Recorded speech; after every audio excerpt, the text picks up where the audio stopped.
औज़ुबिल्लाहिमिनश्शैतानिर्रजीम बिस्मिल्लाहिर्रहमानिर्रहीम।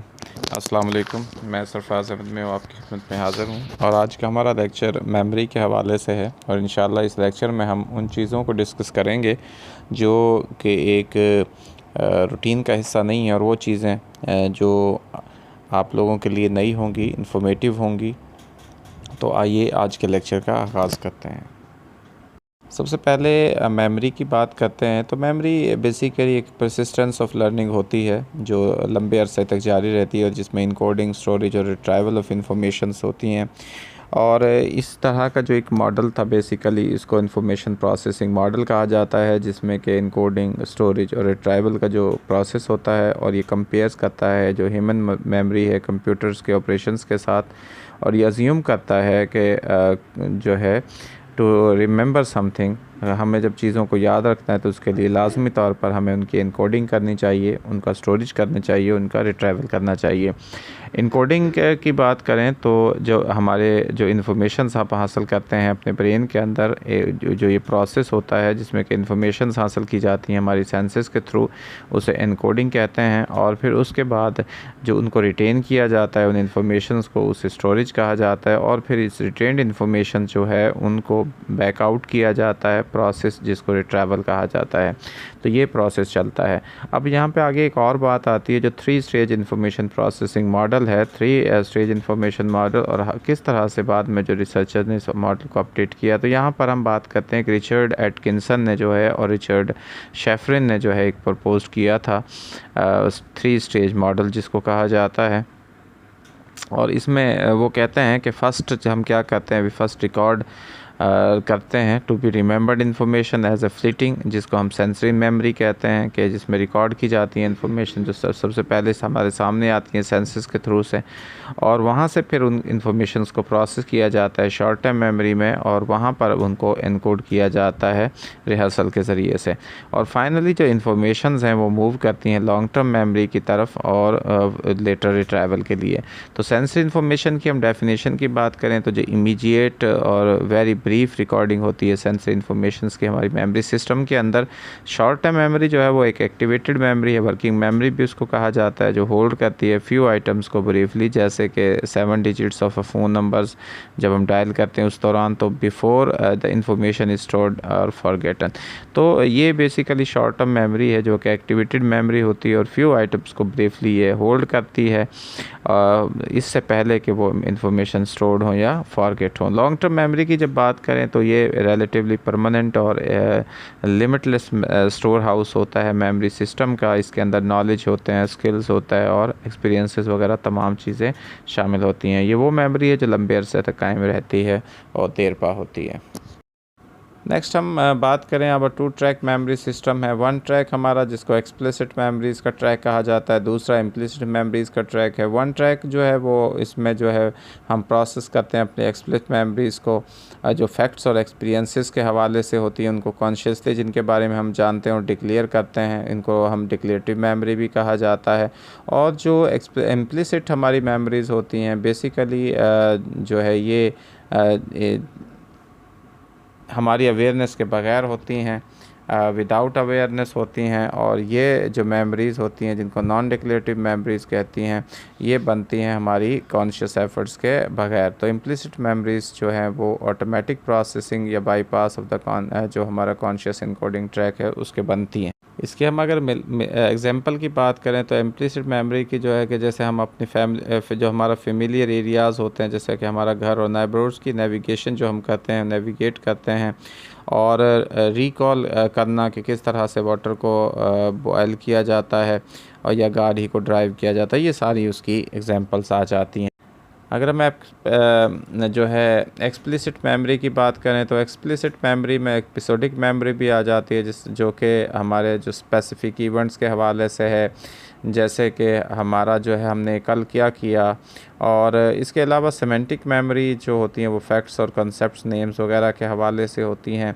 अगर इसकी एग्जांपल्स की हम आप बात करें तो जो हमारे बर्थ डेट्स होती हैं फ्रेंड्स की, फैमिली मेम्बर्स की, वो इम्पोर्टेंट इवेंट जो हमारी लाइफ के होते हैं, जैसे कि हमारे स्कूल ग्रेजुएशन, वेडिंग वगैरह, और हमारी दूसरी और जो नोटेबल चीज़ें, जो चीज़ों के नेम्स और लोकेशंस वगैरह इसमें शामिल है।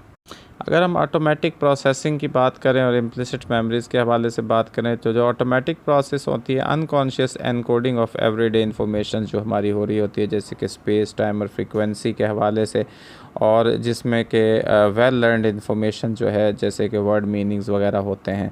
इसमें तीन चीज़ें काम करती हैं ऑटोमेटिक प्रोसेस में। एक स्पेस होती है। स्पेस जो है जब हम स्टडी कर रहे होते हैं तो हम अक्सर जो है एनकोड करते हैं प्लेस को ये पेज के ऊपर जो है वेयर जहाँ के कोई भी सर्टेन चीज़ हमारी अपेयर होती है। लेटर हम उस पर अंडरलाइन कर देते हैं, इस तरह से कर लेते हैं। लेटर जब हम ट्राई करते हैं उसको रिकॉल करना कि किस तरह से हमारी जो ऑटोमेटिक प्रोसेसिंग है वो वर्क्स करती है, तो हम जो है वो पिक्चर कर लेते हैं इंफॉर्मेशन को इस पेज के ऊपर वो सारा। अब टाइम की जब बात करें तो जब हम किसी भी जा रहे होते हैं अपने दिन के दौरान कोई भी काम कर रहे होते हैं तो हमारा जो ब्रेन होता है वो वर्किंग बिहाइंड द जो सीन, उन जो सीन्स के अंदर काम कर रहा होता है। जब हम इधर उधर फिर रहे होते हैं या जा रहे होते हैं कहीं पे कोई भी काम कर रहे होते हैं वो सारा, तो उसके बाद जो होता है हम रियलाइज़ करें कि हमने क्या चीज़ें अपना कोई फ़लाँ चीज़ कहाँ गुम कर दी है, कहाँ रख दी है, तो फिर हम उसको रिकॉल करते हैं, अपने उस टाइम को पीछे की तरफ जाते हैं और सीक्वेंस में और रेफरेंस में अपने उन स्टेप्स के। तो फ्रीक्वेंसी बेसिकली जो हमारा बिहाइंड द सीन जो चीज़ें माइंड में हो रही होती हैं वो ट्रैक होती हैं कि हाँ कितनी दफ़ा हमने चीज़ों को वो कितनी दफ़ा वक़ूफ़ पज़ीर हुई, और ये हमें एबल करती है रियलाइज़ करना। और ये जो है basically the third time I have run in to her today, यानी कितनी दफ़ा मैं उसमें चीज़ों में गया, कितनी दफ़ा वो चीज़ें रिपीट हुई, वो उनकी फ्रीक्वेंसी कहलाती है। तो ऑटोमेटिक प्रोसेस के अंदर स्पेस टाइम और फ्रीक्वेंसी तीनों अपना काम कर रही होती हैं। एफर्टफुल जो प्रोसेसिंग स्ट्रेटजीज़ होती हैं हमारी कौन सी हैं जो एफर्टफुल प्रोसेसिंग स्ट्रेटजीज़ हैं, और हम किस तरह से अपनी एबिलिटीज़ को बूस्ट करते हैं न्यू एक्सप्लिसिट मेमोरीज़ के हवाले से। अपनी स्पेसिफिक जो एफर्टफुल प्रोसेसिंग स्ट्रेटजीज़ उनमें चंकिंग है, नेमोनिक्स वगैरह आती है। जब हम चंकिंग की बात करें तो जब हम चंक करते हैं इंफॉर्मेशन को तो हम ऑर्गेनाइज़ कर रहे होते हैं आइटम्स को फेमिलियर मीनिंगफुल यूनिट्स के अंदर। तो चंक का मतलब है तो make units of the things, हम उनको यूनिट्स में जो है डिवाइड कर रहे होते हैं ताकि वो चीज़ याद रहें हमें। तो जो चंकिंग है यूजली अकर होती है नेचुरली, और जो हम टेक इट फॉर ग्रांटेड। अगर हम नेमोनिक्स की बात करें तो एंशिएंट ग्रीस जो थे स्कॉलर्स और पब्लिक स्पीकर्स थे उनको मेमोरी एड्स की ज़रूरत होती थी कि वो लॉन्ग जो पैसेजेस होते हैं उनको एनकोड कर सकें और अपनी स्पीचेस को। तो उन्होंने जो डेवलप किया था नेमोनिक्स डेवलप की थी वो डिवाइसेस बेसिकली वो तरीक़ेकार जिनके ज़रिए हम मेमोरी को इन्हांस कर सकते हैं, और ये रिलाई करती हैं वो जो हमारी वाज़ेह तौर पर जो इमेजरीज़ होती हैं वो हम इसमें पर्टिकुलरली जो है अच्छे होते हैं रिमेंबर करने में अपनी मेंटल पिक्चर्स को। तो कॉन्क्रीट वर्ड्स जो होते हैं जो कि क्रिएट करते हैं इन मटेरियल इमेजेस को वो ईजी होते हैं उनको रिमेंबर करना दूसरे जो वर्ड्स के मुकाबले में जो कि एब्स्ट्रैक्ट आइडियाज़ को डिस्क्राइब कर रहे होते हैं। सादा अल्फाज में नेमोनिक्स जो होती है एक टूल होता है जो कि हेल्प करता है जो सर्टन फैक्ट्स होते हैं उनको रिमेंबर करने में या लार्ज अमाउंट ऑफ इंफॉर्मेशंस को करने में।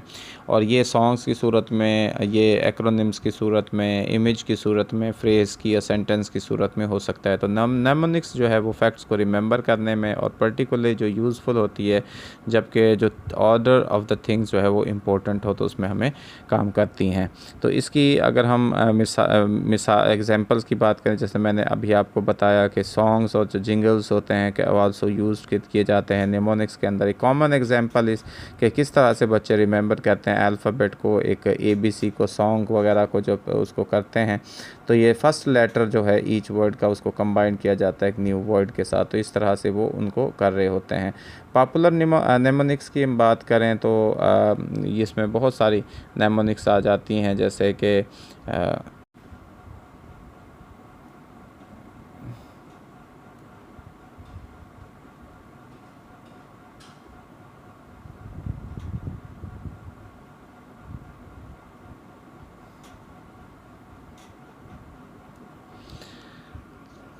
हम और भी कर सकते हैं। बिकॉज़ की बात करें तो बिकॉज़ जो उसको हमने एब्रीवेट कर लिया जाता है, big elephant can always understands small elephants, तो इसको बिकॉज़ की सूरत में। तो इस तरह से हम एक्रोनिम्स की सूरत में, अल्फ़ाबेट्स की सूरत में इसको कर सकते हैं। इसमें एक और अहम बात है हिप्पोकैम्पस और फ्रंटल लोब्स क्या किरदार अदा करते हैं। तो जो हिप्पोकैम्पस है बेसिकली ये बहुत अहम किरदार करता है जो हमारे जो एक्सप्लिसिट मेमोरीज़ जो होती हैं नेम्स की, इमेजेस की, इवेंट्स वगैरह की, वो ले डाउन होती हैं हिप्पोकैम्पस के ज़रिए से।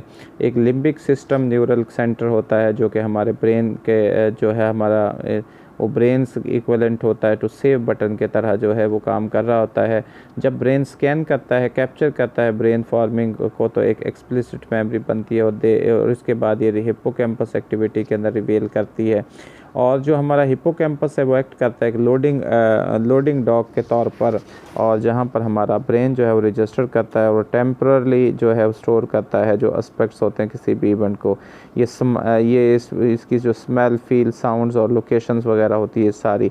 तो दूसरे जो हमारी ओल्डर फाइल्स जो shifted to a store room, तो मेमोरीज जो है वो माइग्रेट करती है फ्रॉम स्टोरेज एल्सवेयर। तो जो स्टोरेज प्रोसेस है उसको मेमोरी कंसोलिडेशन कहते हैं। और जो हमारा ब्रेन्स का राइट और लेफ़्ट फ्रंटल लोब्स हैं वो स्टोर करता है डिफरेंट इन्फॉर्मेशंस को, जैसे कि रिकॉलिंग एक पासवर्ड है, holding it in working memory for example. तो ये हमारे लेफ़्ट फ्रंटल लोब जो है उसको एक्टिवेट करता है। एक विजुअल इमेज को कॉल अप करता है लास्ट नाइट पार्टीज़ के हवाले से, और मोर लाइक एक्टिवेट करता है हमारे जो राइट फ्रंटल लोब है। तो इनका अहम किरदार है मेमोरी में, जो हमारे हिप्पोकैम्पस है और जो हमारा फ्रंटल लोब्स है। इसके बाद जो इम्प्लिसिट मेमोरी सिस्टम है इसमें सेरिबेलम और बेसल गैंग्लिया का अहम किरदार है। हमारा जो बेसल गैंग्लिया एक ब्रेन रीजन है जो एक्सटेंड होता है फ्रॉम द रियर ऑफ हमारी जो ब्रेन स्टेम होती है उसके रियर से, और एक इम्पोर्टेंट रोल प्ले करता है फॉर्मिंग करने में और स्टोरिंग करने में मेमोरीज़ को, जो कि क्लासिकल कंडीशनिंग की वजह से क्रिएट होती हैं। तो पीपल जिसका अगर डैमेज हो जाए सेरिब्रम तो वो डेवलप नहीं कर सकते, सम कंडीशन जो रिफ्लेक्सेस हैं उनको। इसके अलावा ये जो है एक लिंक नहीं बना सकते टून का with coming puff of year वगैरह का, और इसी तरह ये ब्लिंक नहीं कर सकते जस्ट बिफोर द पफ, उसके सामने आंखें ब्लिंक नहीं हो सकती, वो नहीं, जैसे आंखें ऑटोमेटिकली बंद हो जाती हैं तो वो नहीं होता।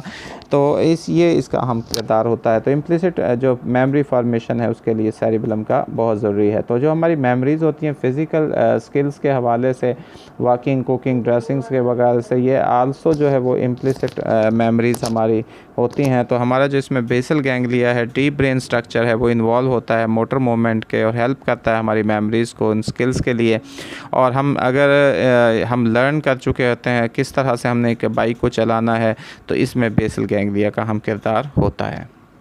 अब एमिगडाला इमोशंस और मेमोरी के हवाले से हम बात करें कि एमिगडाला और इसका क्या इसमें किरदार होता है। तो जो एमिगडाला है वो स्पेशलाइज्ड होता है इनपुट के हवाले से और प्रोसेसिंग करने में जो हमारी मेमोरीज़ होती हैं उनके हवाले से। तो इसमें जो एमिगडाला का किरदार है वो बहुत यहाँ पर स्पेशलाइज्ड होता है जो हमारे इमोशंस को प्रोसेस करने, उनको इनपुट करने में। जब हिप्पोकैम्पस जो है वो, जबकि जो हिप्पोकैम्पस है वो बहुत ज़रूरी है डिक्लेरेटिव और एपिसोडिक मेमोरी के लिए। तो दोनों का बहुत अहम किरदार है। एमिगडाला इमोशंस के हवाले से है और जो हमारे हिप्पोकैम्पस है वो एपिसोडिक मेमोरी और डिक्लेरेटिव या एपिसोडिक मेमोरी। तो इमोशनल जो रिएक्शंस होते हैं इसमें जो दो जो ब्रेन रीजन्स है वो इंटरेक्ट करते हैं ट्रांसलेट करने के लिए इमोशंस को जो है वो पर्टिकुलर आउटकम्स के अंदर। अगर जो हमारे इमोशंस अगर वीकर होते हैं तो इसका मतलब होता है कि मेमोरीज़ भी हमारी जो है वीक्स होती हैं। एक स्टडी के अंदर लोगों को जो है एक ड्रग दी गई उन्होंने जो स्ट्रेस हार्मोन्स के इफ़ेक्ट को ब्लॉक कर दिया। तो इसके बाद जो है उन्होंने जो है वो उन्होंने ट्रबल्स उनको हुई रिमेंबर करने में, जो डिटेल्स थी किसी भी अपसेटिंग स्टोरी के हवाले से। तो जो ड्रामेटिक एक्सपीरियंसेस होते हैं वो ब्राइट रहते हैं, क्लियर रहते हैं हमारी मेमोरी में, बिकॉज जो है हम उनको रिहर्स करते हैं, हम सोचते हैं उनके बारे में और डिस्क्राइब करते हैं उनको दूसरों के हवाले से। तो जो मेमोरीज़ होती है हमारे बेस्ट एक्सपीरियंसेस की, जब इनको हम इंजॉय कर रहे होते हैं, रिकॉल करना, रीड काउंट करना, वो भी देर पा होती हैं। तो इसलिए इमोशंस का भी बहुत अहम इसमें अमल दखल होता है। इमोशंस हमारी मेमोरी में बहुत ज़्यादा इंटरफेयर करते हैं। फॉरगेटिंग की अगर हम बात करें तो फॉरगेटिंग जब हम रिकॉल नहीं कर पाते, रिट्राइव नहीं कर पाते अपने जो मेमोरीज़ होती हैं उनको, तो उसको इमोशन फॉरगेटिंग कहा जाता है। इसमें अमनेसिया जो होता है लिटरली, जिसको विदाउट मेमोरी कहा जाता है, कि लॉस ऑफ मेमोरी होता है, ये ब्रेन ट्रॉमा की वजह से, इंजरी या डिजीज़ की वजह से होता है।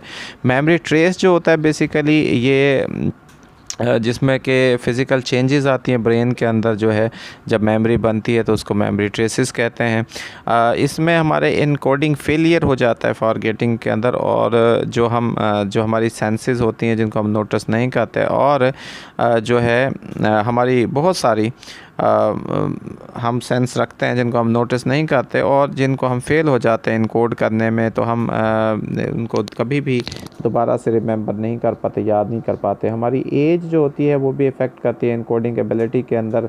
जो यंग अडल्ट होते हैं न्यू इन्फॉर्मेशन को इनकोड कर लेते हैं और एरियाज़ जो होते हैं उनके ब्रेन के वो जब करते हैं इंस्ट्रक्शंस में। और जो ओल्डर अडल्ट होते हैं दीज एरियाज़ जो है इनके एरियाज़ जो होते हैं स्लो होते हैं रिस्पॉन्ड करने में। तो जो एनकोडिंग है वो इसमें बेसिकली एक्सप्लेन एज को करती है, मेमोरी डिक्लाइन के हवाले से एज का इसमें अमल दखल होता है। स्टोरेज डिके की बात करें तो अगर हम इनकोड कर लेते हैं अच्छी तरह से चीज़ों को तो उसके बाद हम अक्सर उनको भूल जाते हैं। ये बेसिकली ये हमारे नॉन सेंस सिलेबल्स जो लर्निंग्स वगैरह वो सारी चीज़ें होती हैं। तो हरमन एबनगास ने इस पर स्टडी किया था कि किस तरह से लॉन्ग मेमोरीज़ जो है वो लॉन्ग मेमोरीज़ लंबे अरसे तक रहती हैं।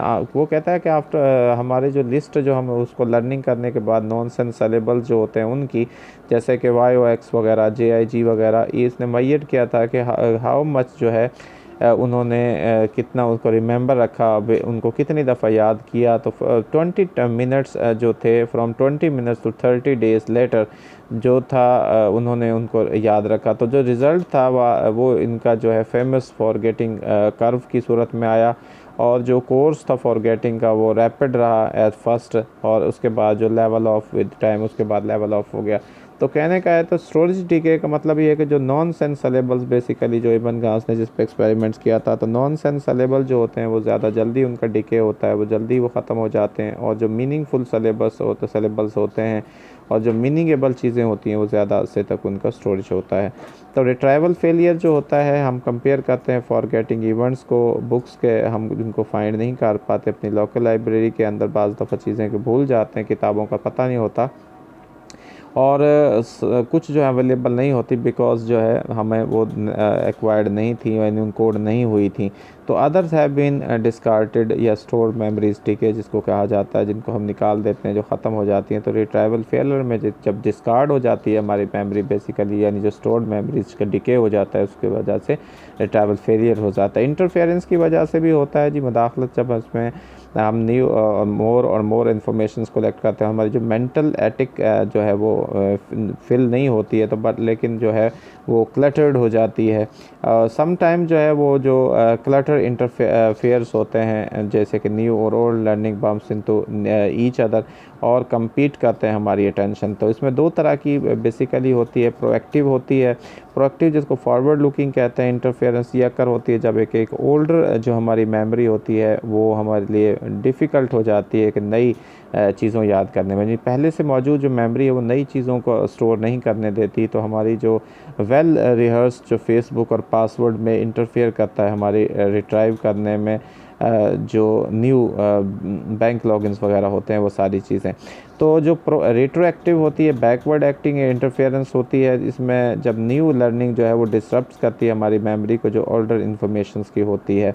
अगर हम कुछ चीज़ों को जो है साइन करता है हम न्यू वर्ड्स का ट्यून वगैरह ओल्ड सॉन्ग्स के हवाले से, तो इसमें ट्रबल होती है रिमेंबर करने में ओरिजिनल वगैरह को। इसमें है कि जो हम नई चीज़ें याद करते हैं उसकी वजह से हमें पुरानी चीज़ भूल जाएं।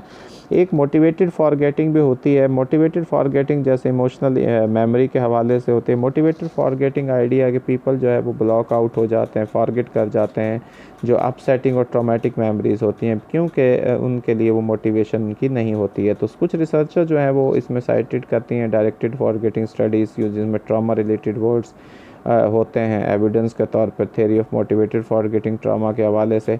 यानी अगर कोई बंदा जो है वो चीज़ों को एक पर्सन समथिंग जो है वो reminds a person of an unpleasant event, तो there mind may stay toward unrelated topics के हवाले से उनको ढूंढना शुरू कर देता है।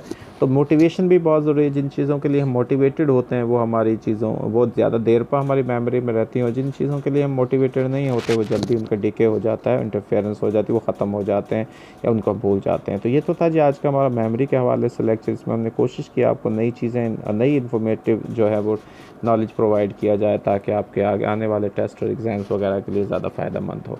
अल्लाह ताला से दुआ है कि अल्लाह ताला आपको ज़िंदगी के हर मैदान में कामयाबी नसीब फरमाए। अल्लाह ताला आपकी ज़िंदगी में आसानी नसीब फरमाए, आसानी तकसीम करने की तौफीक नसीब फरमाए। अपनी दुआ में याद रखिएगा। अल्लाह।